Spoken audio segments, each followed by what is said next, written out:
BPod Studios. Date at 8:30. This is Jaylen Brown. Jaylen Brown serves the corner. Finger roll is up and good. Scoring in the foul. Listen to home of the Boston Celtics, 98.5 The Sports Hub. It's the all-new way for you to wake up. Toucher and Hardy on 98.5 The Sports Hub.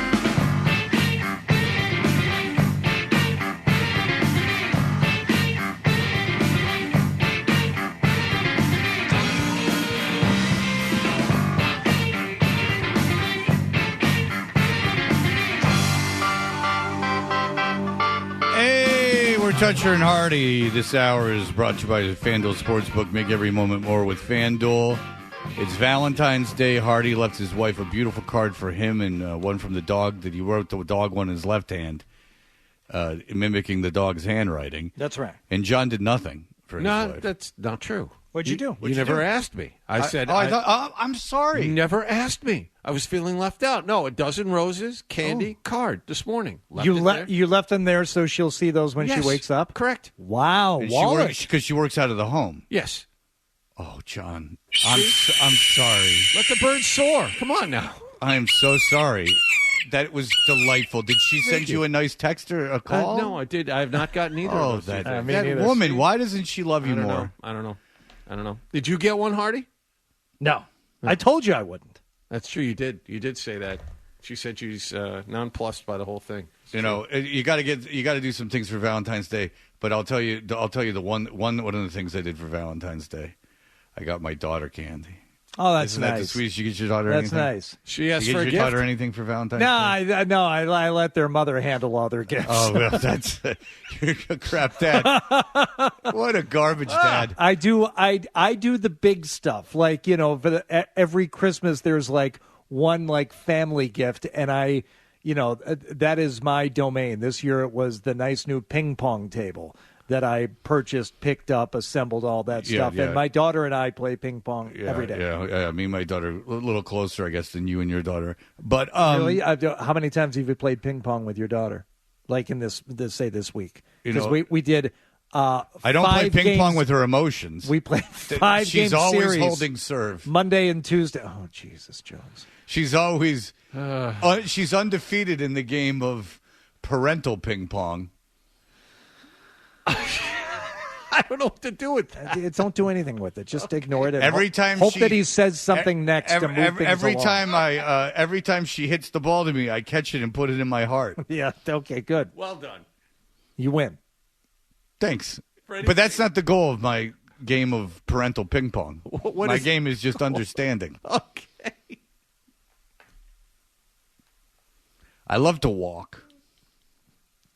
What? What? I don't know. I don't think this show gives enough hugs. You know? I don't think this show gives you enough hugs. Makes you feel warm. All right. I just stumbled onto something that made me feel a little bit warm. Yeah? And I missed it by a day. I feel terrible. Thank you. Yesterday was Kim Wexler's birthday. Do you know who Kim Wexler is? I have no idea. She is the character, the love interest on Better Call Saul. And according to fans who pay attention to such things, one episode, they said her birthday, and it was February 13th. And you want to talk about someone who's right up my alley, played by Rhea Seehorn, some would call plain-looking Rhea Seehorn, as Kim Wexler in Better Call Saul. So happy birthday to the character of Kim Wexler yesterday. Oh, it's my mom's birthday. You like old broads, too? I'll show you a picture of my mom. Your parents have been married for how long, Fred? I don't know. More than 40 years. Oh, sure. Forever. Okay, well, I'm not going to bust up that marriage. So, no. I think it's a fairly open affair. I'll stay out of that one. But, Fred, it is Valentine's Day, and some people need some help to feel amorous. And we sampled a couple of songs that we found on there's one website in particular that's wonderful for showcasing new artists, an Instagram account that you and I both frequent. No, don't give it out, because then everyone will know where we're getting our material. And don't look at who we follow on Instagram. Yeah, one of the songs we found was this one. Let me be the breeze in your sunny day. Let me be the sky for your cloud. He's on auto-tune, and it's still he's still not hitting it. Like he's got a lot of effect on his voice, but it's just sing from the soul, man. It's kind of a Neil Young thing. He's purposely not trying to be too good. I don't think, but then the point is he's auto-tuning it. That's right. I mean, Neil you're Young a big production guy. You're a big audio guy. Yeah. I mean, if you're going to auto-tune it, at least, I mean, just don't auto-tune it. Just sing. I believe this guy could sing like this without any help. Let me be the pool for your waterfall. Let me be the verb for your nouns. Pool for your waterfall? That's disgusting. Verb for your nouns. Yeah, but a pool for your waterfall. Yeah, yes. Now, I can't remember if we got to this one last week, Fred, but I wanted to make sure you heard it because it's in the same vein, I would say. I mean, a pool for your waterfall is essentially a urinal. It could be another thing. It could be one of those porn deals. A bit more. Oh, it could be. A bit more. When a woman... It's okay. It could be one of those porn deals. Could be one of those porn deals. Pool for the waterfall. I do not know, John. Now you have to explain yourself. Okay. You know what John do you know what he's talking about? Yes. John goes to this site called Used Gum Addicts. And what it is, it's a park with all these straws and used gum. And then it's just everyone putting extensions on their houses. It's kind of a cross between YouPorn and Fixer Uppers. It's like John. He watches this site called People Leave Food on the Table. And it's all these bread discarded all around these outdoor alfresco places. He has bookmarked FrenchFriesAtTheBeach.gov. He just watches security cameras at Castle Island. I want to know about the pool and the waterfall porn it's okay. site. We've brought this to a halt. I think it's time to move on. John, it's not going anywhere until you explain yourself. Let him off the hook. Come on. You think? Yes, it's cold. And you know why he can't go south? That's right. He's deaf. Go ahead. I'm sorry, John. Hardy is mean to you. He goes too far. John doesn't need that. No. All right, go ahead. It's all right. He can't hear me anyway. Tumor boy. Yes, he can. Stop that. What? John. Make him stop. Stand up for yourself. He's mean. Hardy's fantastic like this. Like it was my fault that we'd stopped this entire bit. He was with the slap and tickle thing, and now what he's doing is you're right. The slap and tickle was way out of line. He's commentating. The Applebee's song that you hate so much. Oh, yeah. This is in the same vein. This is some Southern hip-hop here, Fred. West Virginia, Tennessee, New York City ain't for me. Rednecks, blue collars, find them girls down in the holler. Okay, my question is this. If that New York City is not for you and you hate all that stuff, why take the music that was invented in New York City and that New York City's specifically the one form of music that you can directly point to the outer boroughs of New York City as being responsible for? They created it. We know the spot it was created, and you still hate it. He hates it. He doesn't want Then do some music, bluegrass. Fred, he doesn't want a city bitch, and that's the name of the song, City Bitch. Riding fast, talking booty, popping city bitch. Shoot a gun, bait a hook, bake a cook, you city bitch. Yeah, they can't bake or cook? You can't shoot a gun, bait a hook, bake or cook, you city bitch. But I bet you he calls out crime in the cities during this, and so you can't shoot. But then he'll call out crime. Obama loving ain't seen me up in. Obama loving. I'm going mud and city, bitch. You know why he said Obama loving? Because he wanted to throw in muddin. Yeah. Well, guys know what John? You know what muddin is? No, I do not know what. Go back on your porn site. No. Muddin is that you take your truck and you put it in. I'm not kidding. I'm not being sarcastic. You take your truck, you put it in mud, and you see if you can get out of the mud. Right. Cool. So let's do that. So what people will do is an excuse just to drink. They'll take their cars and they'll take them out into fields of mud, and then they'll see if they can get the car out. City bitch. Obama loving ain't seen me up and I'm gon' mud and city bitch. Get out the sticks, you make me sick, can't drive a stick, you city bitch. Well, he's just looking for a girl. He hasn't necessarily found. Well, the best yet. thing to do would be to throw the term bitch around. I should assume that would get you all the ladies. Right. Well, the women of the South love that. Mike Lockhart and I share a love of this song because it's not often you hear or find something brand new. You know, nothing new under the sun. Chuck Berry said it. These guys are doing something new with this type of vocalizing. She tried to hit me with the shh, and then I turn around and hit her shh. I hit the shh, and then she's like, why the you hit the shh? What? It's the new thing, Fred. They do a instead of saying actual words, it implies things. Oh, and so, there's a poetry to it. Oh, so the idea is that I can take all the skill of rhyming words in my rap and change it with just making a noise. Because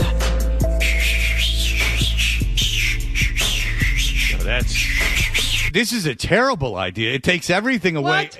I mean, even Pitbull rhymes words occasionally, or even if it's words. the same word twice. You don't He takes a Kodak, and you'll get a Kodak. Yeah, exactly. But I envision this guy having tied up his woman and left her, bound and gagged on the floor. This is creepy. Or he's got false teeth in, and it's very difficult for him to say S's.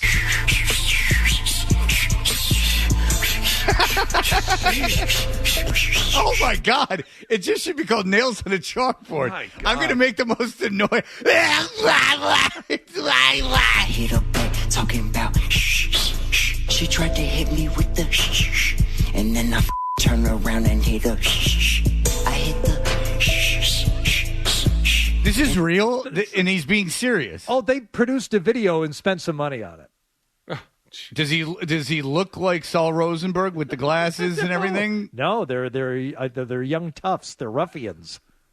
I got to imagine that I'm going to call into question that. But anyone, who knows what he's saying? Do you want a more traditional love song? All right, this is going to have to be the last Day? one, but it is Valentine's Day, and I don't know what that guy was doing, and I don't want him killing me. I don't know which one, Lockhart. All right, let's go. Hey, baby, look at me. I've got an old school crush. When it paralyzed my thoughts, I just want. Al Cole is rolling over in his bed right now and saying to the lady next to him, "Wish." You had a what kind of Valentine? I don't know, but Lockhart really wanted this one instead. I wanted to play it too. Gonorrhea on Valentine's Day, and you're still looking for the perfect play. You think rock and roll will This is a Maroon 5 demo. If you told me that was a Maroon 5 demo, I wouldn't tell you you're wrong. This by the one way, if you Adam got Levine. gonorrhea, be proud. It's Adam only Levine. Eat some moldy bread or tree bark. You get rid of that gonorrhea lickety split. Fred, it's only 20 more seconds. It takes a real turn. free, honey. You'll be dead before you're 33. Shooting junk till you're half insane. A broken needle in your purple vein. Get hepatitis. Great. Jesus, he got the answer. Oh, see, Jesus can be everybody's Valentine. I mean, you went from a light snack to gonorrhea is like having a cookie, and then you went to shooting up. That's right. Gonorrhea, just eat some moldy bread. she tried to hit me with the I don't even understand what that is. I don't even understand what that is. All right. You don't understand. Like most of today's music, you just don't get it, Fred. I don't understand it. I'm too old is what the problem is. turn around and hit her I hit the Is that the sound of like a sword going through the air? That's right. Is it a lightsaber? and then she's like, why the you hit the And because then I took the saber and I went. I just picture him like holding a katana and like The blood was on the floor. Yeah. I actually want to see the video for this. I want to see the video for this. All right, Michael Gorman is going to hit you with that. That's how he calls all the things. And Tatum with the. Oh man. It's like a dog whistle. All right. We will be back. That is no Boys to Men. That is no Levert. That's right. I mean, if you play that, can you imagine, like, you lay your woman down? I hit up back talking about That's the sound of him having sex. Yes, it is. All right, we will be back in just a moment. BackstageCountry.com, your online home for all things country music. Lainey Wilson is on a roll. She's delivering great music and teaming up with some of country's hottest acts. Text Lainey to 45911 to see which 4 Lainey Wilson collabs have us talking at BackstageCountry.com. Text Lainey to 45911 to get a link to the list sent right to your phone from BackstageCountry.com. One has no idea he's awake. And it's not much of a surprise. The other is just realizing what it takes to get up at 4:30. Do I need to be here? It's Toucher and Hardy. Shows you how together this whole operation is. On 98.5 The Sports Hub.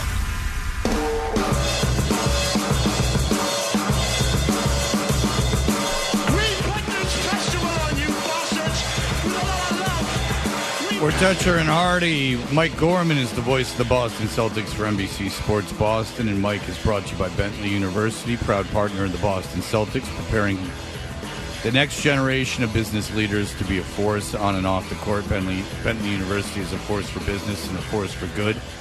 Mike joins us on the Volkswagen Dealers Expert Hotline. Hello, Michael. I saw your Allagash commercial. Oh, yeah. Yeah, you were. I remember when you were shooting that. Where did you shoot that commercial? Was that at NBC Sports Boston? Yes, it was. It was. It was a whole green screen affair. That was big. Yeah, I had no idea what it was going to look like. Until I saw it for the first time on television. Yeah, it worked, I guess. I mean, I'm in the business, so I realized it was a green screen. But those people at home probably thought you were in the tropics. Yeah, I don't think so, Fred. No. Well, you'd be surprised. Yeah. Did you watch the Super Bowl? I did. Okay. Yeah. All by myself. Really? Yeah, literally alone. Yeah. Oh. Did you hear my story about how there was a lady at my parents' house, fell down, broke her leg, cracked her fibula? No, really. Oh, yeah. Yeah. There you go. It ruined the game for my dad. They called fun. an ambulance. They had to call an ambulance, and he couldn't watch the game. He was very frustrated. And he missed the whole thing. He missed the overtime and everything. Yeah, well, she might have been out of there by overtime, but she was wailing like a real baby. What did you make of Romo? You're obviously a Hall of Fame play-by-play announcer. If I'm introducing you to anyone, which I don't think I am. What did you feel about like Nance being able to get the call out? What did you think of Romo? See, I'm a big Romo guy. I like him. I think he really adds to the broadcast. I think he's the kind of guy I'd like to have a beer with while I'm watching a game. Okay. So I know you guys don't like him. I'm not too crazy about him. I know Fred doesn't like him. I know. How do you feel about him, Honey? I think at the beginning what he was doing was different enough to where he got a lot of attention, but it just sounds to me like Mike he doesn't do his homework. And as an analyst, you know, that is you want them to bring something to the broadcast that you A, don't already know, or B, are adding to something that you might be aware of. And I think he got a little too comfortable, a little too quick. Yeah, okay, I agree with the first part of what you said. That you want to come on the broadcast for something you didn't know. No, you know now because of this guy who was doing it. Yeah. You know, I think the analysts sometimes get a little too wonky here. You know, they weigh in that half of Scal will do something over a replay. I have no idea what that he's talking about. I feel that way sometimes with some of the guys on TV. I don't feel like they with Tony Romo because I think he's pretty much he is what he is, and he's looking to make you laugh too, which I think is good. I think it's like a broadcasting adage, though. Like, as an analyst, I don't mind someone talking over my head. It makes me want to know more and figure things out. It's like the broadcasting thing. Never, don't explain yourself. Don't over-explain. The people who get it will love you for it. The people who don't get it will be intrigued by it and will hang on your every word more to try and, figure out if it's a technical thing, if it's... Figure out what the hell you're talking about, yeah. Yeah. I think he talks too much. I think that I don't think a color analyst has ever been penalized. You're a play-by-play guy, and maybe you like it when they talk. I don't know, but I don't think you could ever penalize a color guy for not talking enough. For instance, on television, especially if I'm watching the game, even if it's the first football game I've ever seen, I'm aware. The crowd's going crazy, the team's going crazy. They've just won the Super Bowl. Let Nance say his dumb jackpot thing, which you wouldn't have done that. You would not. You think Jim is scripted a little bit, huh? Well, hey, man, they were in Vegas. If it just came off the top of his head, that's awesome. It would have been really cool if Brent Musburger hadn't used that touchdown call for about 5 years before that. I didn't know. What Musburger, who's obsessed with gambling, used it. Musburger was the radio play-by-play voice for the Raiders in that building and used the term jackpot 150 times. So Nance is a hack, is what you're saying. Yes, that's right. But by the way, Musburger not in the NFL Hall of Fame. That's surprising. And Irv Cross is. That's very Isn't surprising. that interesting? Yeah. How about is Jimmy the Greek there? No? He's in another Hall of Fame. It's in the South. It's on a plantation in the South. They do the whole thing. They love Jimmy the Greek down there. Yeah. So my thing is that he talks. He talks too much. I think it's interesting because I find you to be really smart, and you think he's funny. So maybe now, honestly, maybe now that you like him, I'll try to do it. And also, he makes so much money, and I'm jealous of that. I mean, that's true. I mean, the money's ridiculous. It's ridiculous. You're watching football anyway. I'd invest the money, honestly, I said this earlier, on the play-by-play guys in the studio shows. Because the studio show, you're watching for the guy. The game, you're watching for the game. You know that. I mean, you know that. I try to tell people all the time that might want to do what I do, that you have to pretend there's a third guy in the booth. And even though you don't see him there and he's invisible, you have to give him time to talk. And if somebody will do that, then you get a fairly balanced broadcast where you have play-by-play guy talking, a color analyst talking, and the sounds of the game get equal weighting. We don't see that too much on network level. If Tony's not talking, Jim Nance is talking. There's very little time where it just sits empty. And I like that. I like sneaker squeaks. I like everybody to really hear that. I get my godmother producer, Paul Lucy, who I've worked with for 25 years. I mean, he probably pull his hair out most of the time in the truck because I just shut up. I don't say anything. Well, occasionally he'll go, Mike, you still there, right? Yeah, and sometimes I hear you say, and it's funny, Mike, because sometimes I'll hear you say, like, I'm letting this happen. Like, you'll say on the air, like, I'm letting this happen. Yeah. And I don't. And when you say that, I'm like, I don't even think you need to say it. Like, I think that your instincts, obviously, are correct. I've never gone like, "Where's Mike?" You know, or like you talk. Is he awake out there? Huh?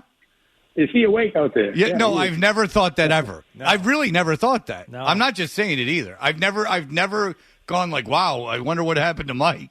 Like you know, I understand player A is passing to player B. I'm seeing it on television. You understand what I'm saying? And sometimes takes it, makes it is enough to do that. That's all the explanation is necessary. And by the way, Mike, Fred and I use that like third person in the room technique, only we have an actual third person, Wallach. And when we do allow him to speak, it's filthy. He brought up something about a waterfall in a pool earlier, and I'll still describe it for you if you want, Hardy. No. No. And I was on your side, Wallach. I think Hardy's being too mean. I think he's crossed the line. Yeah. Don't you get that sense, Mike? We got to get a hold of John's cable bill. Take a look at that. Well, listen.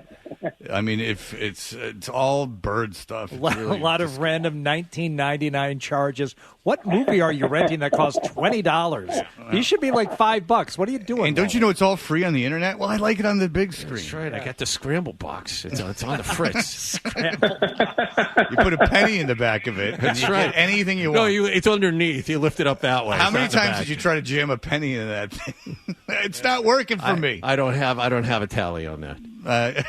Hey, speaking of analysts, guys, I'm working with Eddie House tonight. Oh, no. Cool. Nice. Well, is he coming to the game, or is he going to be in that ghetto-ass room? He'll be in his hoodie in a little box, right? No, he's here in the flesh. No, okay. I'm looking forward to it. I think Eddie's really good. I know you guys. I think he's great. I loved Eddie House when he was on the team. I loved Eddie House when he was hanging around. Eddie House, if you went to practice, busted balls. Like, I like Eddie House. I like Eddie House a lot. So that's exciting. Have you worked with him? Has he done a game with you before? Never. Okay, why is this happening? How'd this end up happening? Scal's in Mexico somewhere. Can't find him. Early breakout for the All-Star break, right? You got it. You got it. All right. Yeah. He's going to burn. And wherever he goes. That's a good point. Why even bother? Wherever he come goes. back looking like a lobster. The sun is not for his kind. I'll tell you that. No. It doesn't matter how much stuff he puts on; it still comes out red. Oh boy! I mean, I got to tell you, that's just he's begging for it if he goes down to where the sun is too much. That's why he moved to Seattle. Is the cloud cover? He felt very safe there. He felt very safe in those environments. All right, so I'll tell Eddie he's got some fans in. That's good. You guys like him? I liked Eddie House. Eddie House has made fun of me, and I thought it was funny. But I can tell, however, when he is doing his remote broadcast, when he is using a green screen. The technology they're using is not quite. It looks horrible. Quite We've to the talked level about they're using for your new commercial. No, when they pop him on, I'm like, you have NBC at the front of this. Found the dirtiest lens possible to focus on him. You're on a Commodore 64 in like a dungeon. Jesus. How dare you? The set looks like one of those things they set up in a mall temporarily. You walk through, Yes, exactly. It's a kiosk. Yeah, he's at a kiosk in the middle of the Waltham Mall. It does. It looks like the Barbara Walters interview, like they smeared Vaseline on the lens just to soften everything up a little bit. Well, I mean, that's what Vaseline on the lens. Yeah, well, again, that's more of a wallet comment. So it's all over the back of my phone. There it is. I don't know what to tell you. There it is. All right. So this Brooklyn Nets team's a real star-studded affair. Yeah, this is compelling stuff on the other side of it, yeah. Oh, boy. They got stars all over the place. Mike, you know who can play a little bit, though, is Dennis Schroeder. And he could play when he was here. It's like I was watching him last night. Like, that guy can actually still play. He could always play. There was some major tournament. John will probably look this up in about 2 seconds. But there was some major tournament in Europe over the past off season where he was the MVP of the whole thing. He's German. Yeah. Was that the FIBA World Cup? Is that what that was? It might have been. Yeah. Might have been. Whatever it was, he was the MVP. Germany made the finals. I don't know if they won the whole thing. Well, I got to imagine that's what it was then. Yeah. There's something. You're right there, Hardy, because he can play. I watch him, and but he keeps bouncing around. He keeps going from one team to the other. So there's got to be something wrong somewhere. But when they throw it up, he's the guy you want on your team. Yeah. He really does. He doesn't buy that stuff. Everything's got to go beyond the 3-point line. He takes 15-foot jumpers when they're there.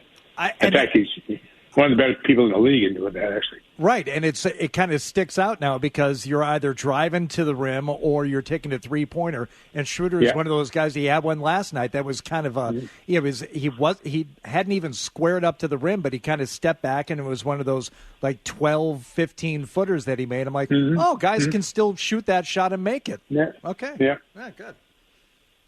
All right. Well, listen. There you go. All right, Mike Gorman, I got to tell you.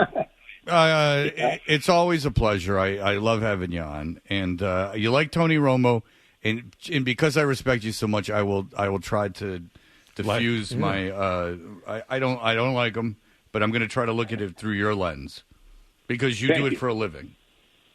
So that's what I'll do. You like him, all right? I do. I really do.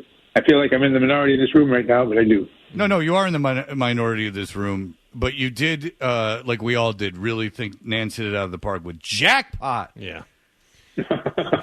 Yes, that we all agree. That was awesome. Jackpot. Yeah. Yes. Hello, friends. I love that. Hello, friends. I wish you would treat Jimmy. I wish he would treat golf with a little more reverence. That's all I need from him, though. To act like it's truly a holy affair. I don't think he treats the Masters as precious enough. I think he needs to lean into that a little bit more. No, I want to know that how important it is, how beautiful. Ugh. All right, and it's in Augusta of all places. Can we please? There's a Captain D's right across the street. All right, Mike Gorman tonight, NBC Sports Boston with Eddie House. Nice. Mm-hmm. No Scalabrini with his to esoteric musings. It's going to be Eddie House for the people. He'll be that invisible third guy in the booth. That's a good. You know what? That's interesting, though. I never thought of it that way, and I think it's good. I think that's good for people to hear. Mike, real quick, I want to ask you just one more thing about Tatum. After he had the 31 last night, were you a little surprised that he didn't do more to go for, like another one of those epic scoring nights? He has matured a whole lot, Hardy. I can't tell you how far from where I sit that he's come, and he pretty much has his eyes on the prize right now, and I don't think he really is concerned about what his individual totals turn out to be. He showed in the first quarter last night how dominant he can be if he feels like it, but the rest of the game he didn't really try to dominate. He didn't take that many shots. Yeah. I think he's really become, to me, a real fascinating character study, because 2 or 3 years ago he was just a deer in headlights in terms, and now you watch how he handles interviews and stuff like that. He becomes very, very good at it. Says all the right things without it sounding too Bull Durham like. Yeah. Bull Durham like. So anyway, I'm fast become a big believer in him. I think he has a chance to be a very, very special player when all is said and done. They got to win a couple of championships though before. Otherwise, people start thinking about it like Bob McAdoo and like that.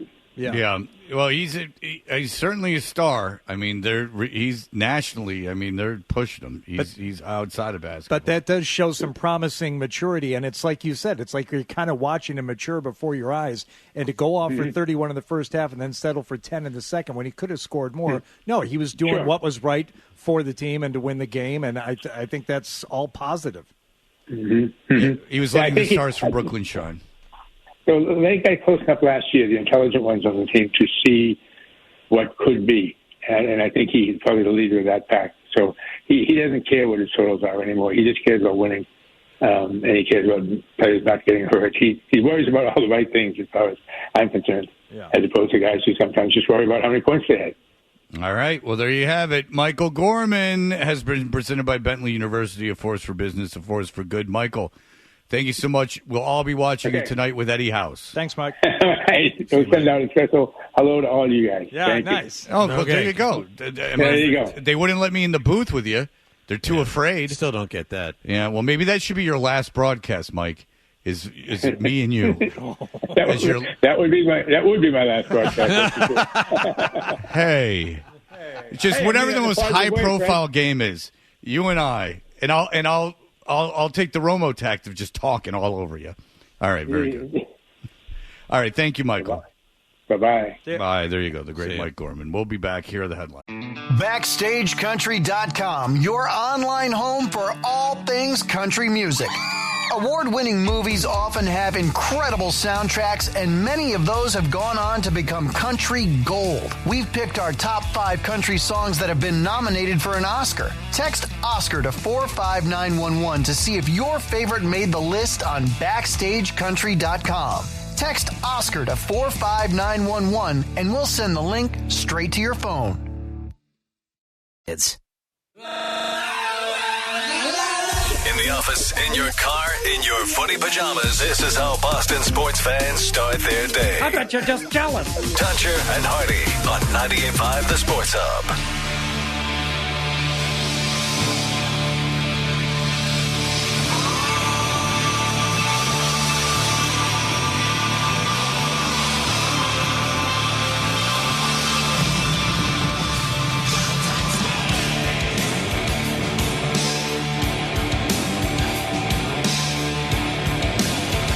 Hey, we're Toucher and Hardy. Billy Chappie is going to be in studio.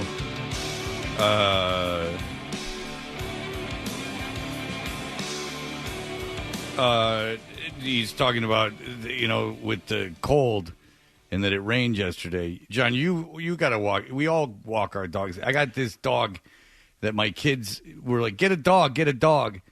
And I get this. It's essentially just a garbage pit bull. And I got this dog, and it's awful. And my kids want no part of it. And even my daughter. Wait, you've given up. This signals. I have not given up. No. You've made excuses for the dog in the past. We're beyond the excuses. They're like, this dog sucks. I have to make excuses to live with. I know I have this animal for at least the next 10 years. Yes. So there has to be like things that I say that it does, like gets in a crate.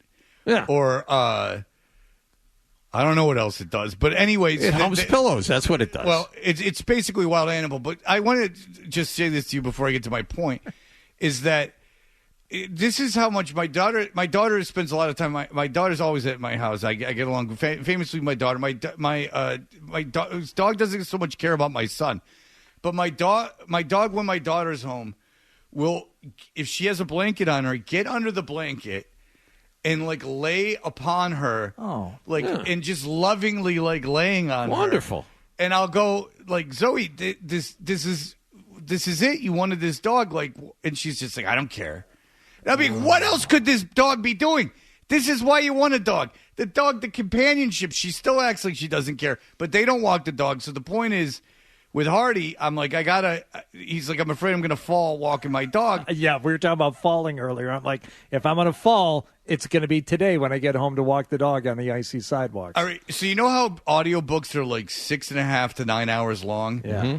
I go through 2 a week because walking the dog. Wow. I walk the dog so much because the dog requires so much, and I don't like there's a park by me, but it's not really off leash. And people are weird. Yeah. And I think they're all weirdos there, and I'm afraid of it. And the only off leash park is in the woods, and it's in the winter. It's no good. So I got to walk this thing all over the place. And Artie says, I said it pulls, and Artie goes, "Did you have a harness?" And I go, "I did get a harness. I've gotten several, but because even there's a place that comes and gets them 3 days a week to take them to a place where to play with other dogs, doggy play dates." Yes. And so they don't like. He doesn't like it when you grab him by the neck. He only likes it when I do it. So I had a harness. I had several harnesses, Hardy. But the great thing about the harnesses is that he'll eat them until he removes them from his body. Okay. And then you'll go, "Why don't you put it on tighter?" And I said, well, that has been something that has been explored, believe me. But he can navigate and contort his little pit bull body into such ways where he's been able to eat the thing off of himself. Fred, why don't you put it on every time you walk him? Why don't you take it off of him? Because then that is a fit of engineering to get him to get that thing on him. The excitement that is in his body when you go to put him in the harness is such that he is like he's a cat in a bathtub. And it's not like he's being mean or doesn't like it. It fills him with such spastic joy and farting. Because when he gets excited or bored, he farts. And not farts that you go, oh, that's a fart. Loud, explosive. They make noise. Yes. And you know how like a skunk coats your clothing? Yeah. I've been out at places and smelled like my hoodie. It's especially hoodies. And they smell like his farts. They like he just emanates this fart smell. Pheromones. Excited, bored, but especially excited, to the point where when the dog trainer comes over, the dog trainer will go, I think he farted, as if to say, I am not to blame for this. And I'm like, we know damn well the dog farted. I was going to ask No human could admit this. I was going to ask you about a dog trainer. Wow, you should really look into it. You have a dog trainer? Oh, sure I do. Oh, this sounds like that's money well spent. Well, and then she's like, buy this elevated thing where he can feel comfortable, and it's called Place. And you go, hey, here's Place. And he'll put his front legs on it, but he will not commit to getting on that thing. No matter what the treats you put on it. He will navigate that thing. He'll knock it over to get the treats. But so this woman sat there for an hour trying to get him to stand on this thing. And she put treats in the middle of it, and he'd sniff all around and put his front legs on it and look, and then finally just went F it and smashed into it until the treats came flying off of it. I'm sure your trainer is familiar with the harness that attaches the lead underneath on the chest. Like Yeah, that I have one of version those. Okay. I would think It confines the legs. Far be it from me to tell your trainer how to do the job, but I would think getting the dog to the point where you could put the harness on might be paramount. Like, let's start with that so that you can more easily control the dog on the walks. Yeah, I don't you don't mind want the him top, on walks. you want the chest. Like the chest his pulling me isn't bugging me. Oh, that would see that bugged me with my 60-pound dog. How much is your dog, do you think? Do you know how much the dog weighs? a little under 30. Oh, well, maybe that's the thing, Hardy. Mine's 62, so you have to have the lead on the chest instead of up top. Because they're you too get strong. much more control that They're way. too strong, but I don't, because like the least of my problems is when he's walking. Okay, so his phantom craps are a bit of a problem because it puts me in a difficult position. Because he'll be phantom crapping, and people will be walking all around and driving by, assuming he's making waste. Oh, that. And then, but there's nothing to pick up, and I'm not going to put a bag. So I have done the dance where I put the bag on my hand and not pick anything up because there's nothing to pick up. Or when he's spraying that beautiful diarrhea of his that he does every day. Yeah. There's really no picking that up either because it's. I mean, it would be just futile. I mean, it is what it is, and so a lot of judging looks. And I have yelled out, "It's phantom! It's a phantom dump! There's no dump coming out. It's diarrhea. It's unless you have a turkey baster in your car, I can't do anything about this." I've said to people, I've gone, "It's diarrhea. The rain will wash it away." Can I make a suggestion though? Because I don't want this getting back to the dog when you call the dog a garbage pit bull. Could you come up with another? Pet name, so to speak, for the dog. I mean, anything would be better. How about feral beast? How about that? Just to describe what the dog is, and maybe that would be so. I using took words him that the dog doesn't even understand. I took him to the Super Bowl thing that I went to. I took him to the Super Bowl. Did you go to Vegas with the dog? I took him to the Super Bowl party I was at, and there were beautiful friends of mine, and they were like, "Oh, he's such a cute dog. He's so cute. Oh, he's so lovely. Oh, he's very excitable.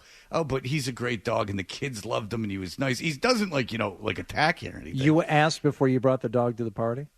Oh, no. I just showed up and said, "Here." Oh, it happens. That's why I'm asking that you asked. No, I asked. They wanted the dog. They asked me to bring the dog, nice. And so I brought the dog. And the dog's very nice. And he's not like mean, but by the end of it, they were like, this is a really crappy dog. They're like, this dog sucks. What's the dog's name? Dog's name is the same as in The Jerk. No, the dog's name is Deuce.